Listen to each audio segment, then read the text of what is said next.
Bonjour et bienvenue dans une nouvelle vidéo du centre de pratique de la méditation et du yoga sur Antibes, le centre Marna Practice Center. Je suis juste à côté de Barcelone, en Espagne, et je me baladais ici là le matin et puis ça me faisait penser, le cadre me fait penser, je ne sais pas si vous avez vu un film de Dr. Dyer qui s'appelle The Shift. Il est disponible gratuitement sur YouTube. Si vous parlez anglais, je vous conseille sérieusement de faire une recherche sur YouTube. The Shift de Dr. Dyer. Dans ce film, à un moment, quand ils sont sur le bord de la plage, et puis il parle de... alors ça vient pas de lui, c'est juste qu'il en parle dans son film, mais du fait de laisser place de cette connectivité au tout, et comme quoi nous sommes liés à tout ce que nous cherchons, à tout ce dont nous avons besoin, au lieu d'aller le chercher. En fait, nous sommes déjà connectés à toutes ces choses-là. Le tout, c'est de leur trouver une place, de leur laisser la place, leur laisser la possibilité de venir, plutôt que de passer son temps à aller les chercher. Et c'est exactement ça, c'est-à-dire que quand le travail qu'on fait à travers la méditation, le yoga, toutes ces choses-là qui sont la même chose finalement avec des approches différentes, c'est juste dans le but de quoi? C'est dans le but de mettre le petit personnage mental, ce personnage qu'on s'est créé et avec tout plein d'identifications que les gens ont aussi participé à créer pour nous, c'est-à-dire voilà, tu es comme ceci, tu es comme cela, ce genre de choses. Tout ça a créé un personnage, un décor, et si on s'y est identifié, on croit qu'on est ce personnage, c'est-à-dire cette entité. Et une entité, c'est quoi? C'est quelque chose qui est séparé du tout.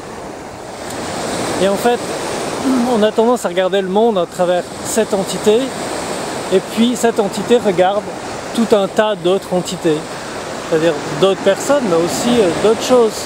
Les arbres, peu importe, n'importe quel objet est une entité. Et elle est quelque part séparée du tout. Et c'est plein de petites choses ensemble. Et alors que si à travers ces exercices de méditation, de yoga, de pratique, on retourne vers l'intérieur, à force de retourner vers l'intérieur, de retourner de plus en plus loin, on finit par sentir réellement cette connexion. Et du coup, le personnage mental, non pas qu'il s'efface, qu'il disparaît ou quoi que ce soit, c'est qu'il devient tellement discret qu'il est toujours là quelque part, étant donné que le mental est toujours présent, mais il est tellement discret qu'il se met de côté. Et qu'est-ce qui se passe?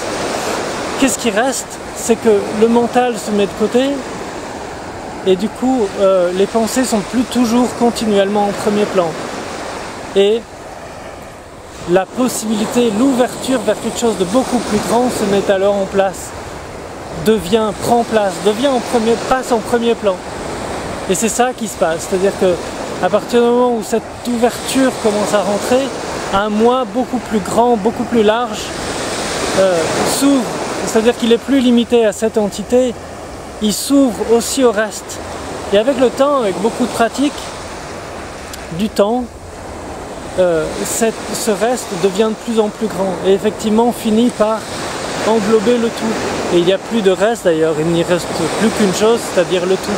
L'un est dans le tout est dans l'un. Et du coup, voilà, ce cadre me faisait penser à ça parce que c'est exactement ça. C'est-à-dire que au lieu de passer son temps à continuellement aller chercher, et du coup c'est dans une démarche plutôt d'effort, c'est-à-dire que c'est une démarche où il faut réellement être en train de faire quelque chose. Il faut aller le chercher, c'est fatigant, c'est épuisant, ça demande beaucoup d'énergie. Alors que le fait d'ouvrir, ça ne veut pas dire qu'on devient passif, qu'on ne fait plus rien. C'est juste que la démarche est complètement différente. La démarche active, c'est-à-dire je vais, je fais et je vais chercher. C'est à moi de construire tout. C'est une approche, et il y a l'autre approche qui n'est pas du tout passive, mais qui est juste ma démarche est de mettre cette entité de côté. Si je mets cette entité de côté, je mets de côté en fait ce qui me sépare du tout. Et à partir du moment où j'arrive à mettre cette entité de côté, ce personnage mental, cette coupure mentale qui est complètement fictive de côté, alors je laisse place au tout. Et le tout peut se mettre en place. Et du coup, le tout peut faire en sorte que les choses viennent. Plutôt que d'aller les chercher, ce que nous, en fait, ce qu'on fait, c'est qu'on met l'entité de côté de manière à ce que le tout puisse permettre aux choses de venir. On reprend enfin, c'est pas qu'on reprend, c'est qu'on laisse la possibilité d'avoir accès à, étant donné que tout est déjà ensemble, rien n'est réellement séparé, si ce n'est au travers de ces fausses entités. Et donc du coup on laisse la place et les choses peuvent enfin venir. C'est-à-dire qu'en fait, elles peuvent même pas venir, elles sont déjà là. C'est surtout ça. Comme il n'y a qu'un tout étant connecté, il suffit juste de moi, à travers ce monde physique, de faire effectivement 2-3 petites choses, de prêter attention, d'être présent, de manière à ce que quand les choses seront là de manière physique, qu'elles viendront à moi en tant qu'être physique, je pourrai effectivement les voir, je serai présent à pouvoir les voir. Mais en fait, c'est pas moi qui les aurai réellement amenés, c'est-à-dire que c'est plutôt le tout qui l'aura ramené au tout, qui le mettra présent de manière à ce que l'entité physique puisse la voir, puisse l'inclure et puisse l'utiliser. Mais en fait, elle est déjà présente, la connexion est déjà là. Il suffit juste de ouvrir et de permettre à ce tout de pouvoir nous apporter et de nous autoriser à y avoir accès. Voilà, c'est un peu ça. Donc je vous laisse là-dessus et puis je vous laisse aussi sur ce paysage magnifique.